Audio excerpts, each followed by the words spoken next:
vocês? Estamos aqui de volta então para falar sobre a dinâmica do mercado financeiro, como ela funciona e tudo mais. Vamos lá? O sistema financeiro nacional apresenta sua dinâmica por meio de órgãos, autarquias, normas, entre outros. Conforme a gente pode ver no quadrinho, tá? A gente tem aí esse monte de autarquia, normas, tá? Normatização, conselhos, etc. Tá? A gente tem que observar que esses caras, eles representam toda a estrutura de funcionamento do sistema financeiro nacional. Ou seja, são esses caras aí que vão dar a maneira de como o sistema vai funcionar regulando o mercado. Tá? É nesse cenário que ocorrem transações financeiras, dos ativos líquidos ou ilíquidos, que a gente vai ver mais à frente, tá? E que podem encontrar-se em moedas específicas, como crédito, capitais, câmbio, etc. Okay? Em geral, a política econômica ela está focada na retomada do crescimento econômico e em seu desenvolvimento. Como é que ela faz isso? Ela cria empregos, distribui renda, reformas institucionais e ainda a preocupação com a inclusão social. Tá? Então, de acordo com esse cenário, as políticas econômicas elas podem ser divididas em 4 áreas de atuação, pelo menos. Tá? Entre elas, política monetária. O que a política monetária vai tratar? Ela vai tratar de gestão de moeda e do crédito, ela vai tratar da emissão da moeda e o controle sobre seu cunho forçado, tá? No caso aí tem que ter emissão de moeda, então ainda quando é necessário trocar, né? A moeda rasga, recolhe aquelas moedas, aquelas notas rasgadas, aquelas moedas que saíram de circulação, enfim. E a organização de todo o sistema bancário e monetário. Tem também a política fiscal. O que ela trata? Ela define a aplicação de impostos sobre os agentes econômicos com base na receita fiscal. Então, ela vai pegar e vai trabalhar se os impostos, as tarifas que tem hoje, elas vão ser efetivas para regular todo o mercado, para trabalhar todo, então, a parte financeira de moeda circulante no país, tá? Também trabalha com a definição de gastos do governo e influência na política monetária. O governo, para que ele possa trabalhar seus gastos, ele precisa ter os seus balanços, né? Ele precisa ter um orçamento adequado. E esses orçamentos, eles são publicados através das leis de diretrizes orçamentárias. Primeiro é o plano plurianual, né? Depois vem a lei de diretrizes orçamentárias e depois vem a lei orçamentária anual. Então são essas 3 leis que vão definir toda essa parte de grana, de entrada e saída de dinheiro dentro de um governo, certo? Aí a gente vai ver também a política cambial. Tá? O que ela vai tratar? A definição de valor externo da moeda e o controle dos fluxos de moeda estrangeira. Ou seja, quanto é que a nossa moeda vai valer frente às outras e de quanto que as outras valem perante a nossa. Tá? Bem também como a entrada também da grana aqui no país, né? Através de investimentos, através de aplicação financeira, através de circulante, por dinheiro circulante por causa de turismo, enfim. Toda essa política de controle de entrada e saída de dinheiro é feita através de uma política econômica. E também tem a política de rendas. O que ela faz? Ela controla os fatores de produção, como salários, encargos e sistemas de preço. Então são essas 4 políticas em geral que elas estão dentro das políticas econômicas destinadas a um país. Bom, então a gente vai ver a questão do Tesouro Nacional. Aonde é que entra o Tesouro Nacional nessa história? Tá? Por meio do mercado financeiro é que há a captação de recursos das instituições bancárias. através dos tributos, taxas, contribuições federais, entre outros. E o Tesouro Nacional recebe parte dos recursos necessários à execução financeira das contas do governo. Bom, a Secretaria do Tesouro Nacional, a STN, é considerada o caixa do governo. Bom, ela por quê? Porque ela capta recursos no mercado financeiro e via emissão primária de títulos para execução e financiamento das dívidas internas do governo. O Tesouro faz hoje a rolagem da dívida interna por meio de letras de Tesouro Nacional, LTN. Tá?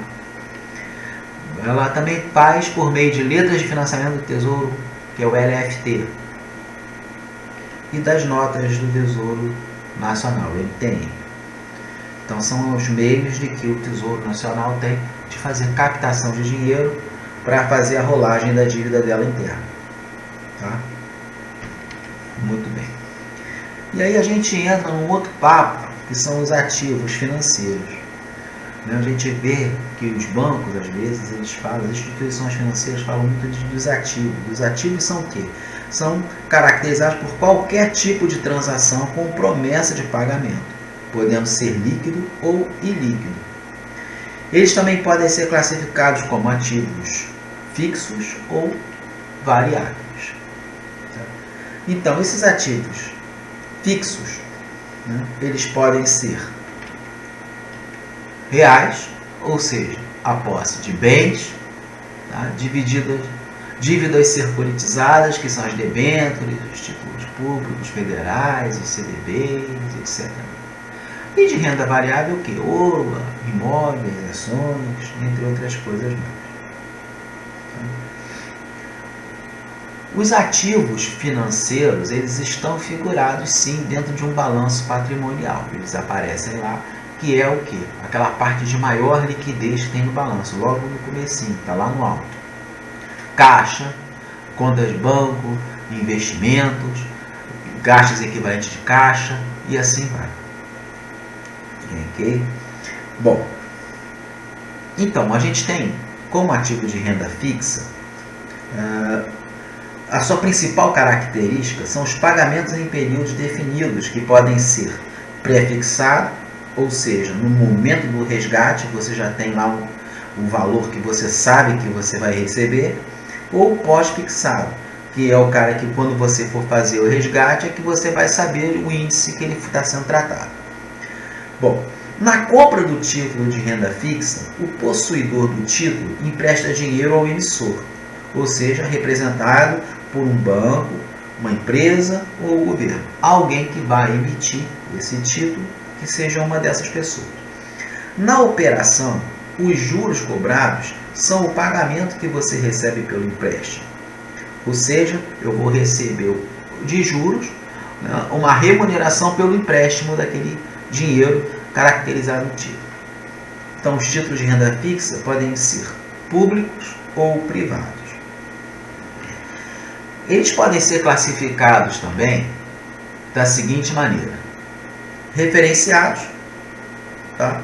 E aí, nesse caso, esse modelo ele tem como referência um índice, podendo ser o CDI, dólar, euro, Ibovespa e assim vai. Ele precisa de um índice para referenciar o rendimento em que ele vai sofrer, tá? A remuneração que vai ser dada. Os não referenciados, então, eles não precisam seguir o desempenho de um índice específico, tá? E outra, o retorno varia de acordo com a estratégia adotada pelo gestor do fundo. Se o gestor do fundo for o Banco Central, ele vai trabalhar com uma estratégia de acordo com o Banco Central. Se for de acordo com a SUSEP, ele vai gerar lá um fundo de acordo com a estratégia da SUSEP. E assim vai. Ok? E são os genéricos também, que são caracterizados por um perfil de investimento mais agressivo, tá? Em relação aos demais, aos não referenciados e aos referenciados, tá? Com maior mobilidade de decisão de investimento dos recursos. Ou seja, eu posso saber melhor como é que eu vou investir meus recursos, em quê? Tá? Então eu tenho uma mobilidade maior com relação a esses dois caras. Uma hora eu posso botar referenciado, outra hora eu posso botar não referenciado, eu posso colocar a maior parte do dinheiro num referenciado, uma menor parte no não referenciado. Enfim, isso aí fica a bel prazer, tá, da decisão desses investimentos aí, do gestor de recursos. As empresas, para elas alavancarem esses negócios, elas necessitam de um capital social, que é o investimento que é feito para que essa empresa possa ter o seu início de atividade.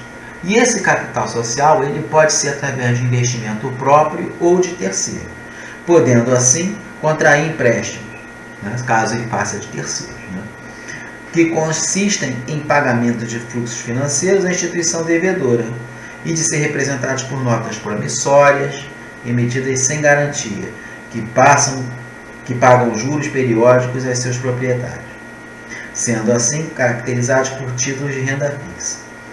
No caso de prazo acima de 1 ano, temos os bônus, cuja característica está no pagamento de rendimentos periódicos e resgate do principal no final, que é o que eu coloco aqui agora. Tá vendo? Eu tenho os títulos de renda fixa quando eu faço captação de dinheiro de uma empresa qualquer, né? Ela pode fazer através de nota promissória ou de bônus. Normalmente a nota promissória ela é no curto prazo, ou seja, eu tenho que quitar todos esses valores no curto prazo. Bônus é quando você tem no médio para longo prazo, ou seja, acima de 365 dias. Também surge um termo que é muito usado quando a gente trabalha com ativo de renda fixa, que é a taxa termo. O que é essa taxa termo? Também no inglês, né, forward rate.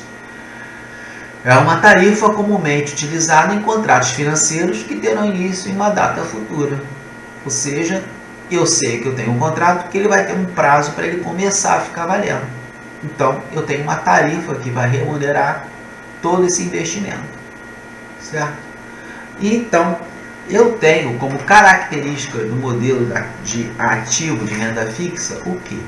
Investidores neutros ao risco, ou seja, são as pessoas que querem o mínimo de risco possível nos seus investimentos. Tá? A estrutura a termo é positivamente inclinada, então se você pegar um gráfico dos rendimentos, tá? dos investimentos de renda fixa, utilizando taxa a termo, tá? Ela é sempre crescente, ela é positivamente inclinada. Tá? E os investidores são interessados em aplicações de curto prazo, eles querem o dinheiro para amanhã. Né? E quanto menor o prazo, melhor, o prêmio é menor. Porém, quanto maior o prazo, o prêmio é maior. Tá? Que é o prêmio de liquidez, que é o retorno superior ao de um título com as mesmas características. Ou seja, se eu pegar 2 títulos, por exemplo, de CDB, tá? E eu tenho um prazo maior para um do que para outro, tá? Então meu prêmio de liquidez vai ser maior para aquele que tiver um prazo maior. É isso que ele está querendo dizer. Bom, e de todos esses ativos de renda fixa, o que a gente pode notar que é o mais comum é quem? É a caderneta de poupança. Só que do meu ponto de vista, a gente vai ver aí que a caderneta de poupança ela deixou de ser um bom investimento. Tá? Por quê? Primeiro, ele é um ativo de renda fixa mais popular. Todo mundo tem caderneta de poupança. Ela praticamente não tem risco, o menor risco possível. Ela é garantida pelo governo federal. O rendimento dela é da seguinte maneira: 70% da Selic mais a TR. Hoje, se a gente pegar lá a média, tá, de rendimento da cadeia de poupança, é 0,20% ao mês. Ou seja, 2,45% ao ano. Quanto é que está a nossa inflação? Está na casa dos 5%, 6%, né? Ou seja, ela está te remunerando menos do que a inflação. Por isso, é que eu estou dizendo que deixou de ser um bom investimento. Do meu ponto de vista, ela deixou de ser um bom investimento. Ela não é um bom investimento. É só uma maneira de você ter algum ganho, mas ele está te dando um ganho abaixo do valor da inflação. Tá? Ela não tem imposto nenhum. No momento que você investe esse dinheiro em caderneta de poupança, você não tem investimento, você não tem imposto nenhum. Tá? E o grau de liquidez dele é 30 dias. Ou seja, se você sacar esse dinheiro em menos de 30 dias, você não tem rendimento nenhum. Você tem que deixar 30 dias no mínimo o seu dinheiro aplicado na caixa de poupança para que você tenha aquele 0,2% ali no mês para valer o rendimento dela. Ok? E aí também surgem os mais comuns, né? Que são certificados de depósito bancário, CDB, e o recibo de depósito bancário, RDB, que muitos bancos preferem trabalhar com CDB e outros com RDB. São os mais comuns. Tá? Vamos falar do CDB. O CDB é um título nominativo, ou seja, é seu, está no seu nome. Tá? Ele tem como uma forma de captação de recursos para os bancos, para que eles possam emprestar dinheiro para terceiros. Tá? Ele tem um risco muito baixo também, quase que insignificante.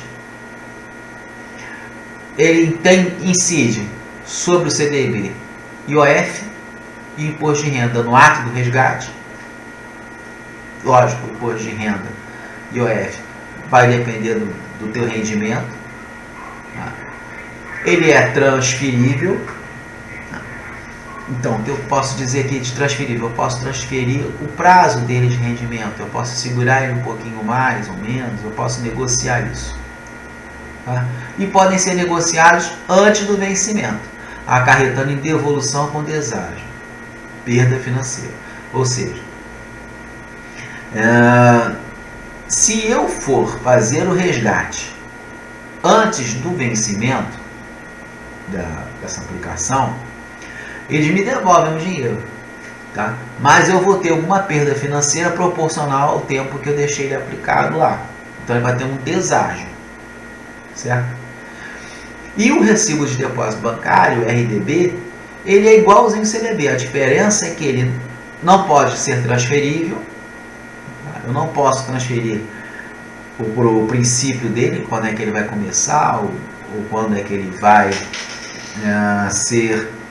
começar a valer, tá? E ele é inegociável, ou seja, eu não consigo sacar antes do período do vencimento, certo? E aí surge também um outro cara chamado CDI, que também é muito conhecido, que é o Certificado de Depósito Interfinanceiro. São títulos emitidos pelas instituições financeiras que lastreiam as operações do mercado interbancário, ou seja, as operações entre bancos. Então, elas dão um lastro a essas operações entre bancos. Ele tem as características similares ao do CDB, mas a sua negociação é restrita ao mercado interbancário, ou seja, só quem pode aplicar em CDI é o próprio banco. Tá? Não há intervenção do Bacen, ou seja, o Bacen ele não interfere na maneira de como o CDI ele é aplicado, quais são as taxas, enfim, como ele. O que tem que acontecer é o seguinte: o dinheiro ele tem que circular entre as instituições financeiras. Agora, como o Bacen intervém, ele não se mete na questão desse certificado interfinanceiro. Tá? Ele não tem impostos, ele não sofre impostos, porque é entre bancos. Tá? Então não tem essa transação, ele é um título de, vamos dizer assim, equiparação de valores entre bancos, para que um banco, uma agência ou outra não fique descoberta. São transações fechadas por meio eletrônico e registradas nos computadores das instituições financeiras envolvidas e nos terminais da Câmara de Custódia e Liquidação, da CETIP. A maioria das operações é negociada em um único dia, ou seja, essas operações elas são todas feitas para compensação dos valores no único dia do mês, normalmente no final do mês, para poder ter todos os valores nivelados dentro das instituições, tá? Essa remuneração ela pode ser prefixada ou pós-fixada, de acordo com o que a instituição, o acordo entre as instituições financeiras é feito. Por fim, a gente tem as letras de câmbio, tá? Que são ordens de pagamento que caracterizando um título de crédito. Ou seja, a letra de câmbio ela é uma promessa de pagamento. Ela tem um alto risco, tá? Ela pode ser utilizada para captação de recursos também na instituição, tá? E pode ser pré-fixada, pós-fixada ou híbrida. Incide os tributos em imposto de renda e IOF. O risco da letra de câmbio ela está relacionada à possibilidade de quebra de uma determinada instituição. Então, ela não cumprir com o pagamento. Esse aqui é o risco de uma letra de câmbio. É isso aí, pessoal. Eu espero que vocês tenham gostado desse nosso encontro, dessa explanação sobre o mercado financeiro e sobre alguns tipos de renda fixa, para que vocês possam ter essa noção, né, de como funciona. E espero na próxima trazer mais novidades. Tá? Ao longo aí do tempo no nosso canal, aí vou tentar fazer alguns encontros com pessoas aí que estão participando desse meio de atividade financeira, para que a gente possa trocar informações e trazer mais informações mais, vamos dizer assim, mais apaixonantes. Tá? Um grande abraço para vocês e olha, não esquece não, tá? Se gostou, aperta lá o likezinho e se inscreve no canal, ok? Um forte abraço aí para vocês.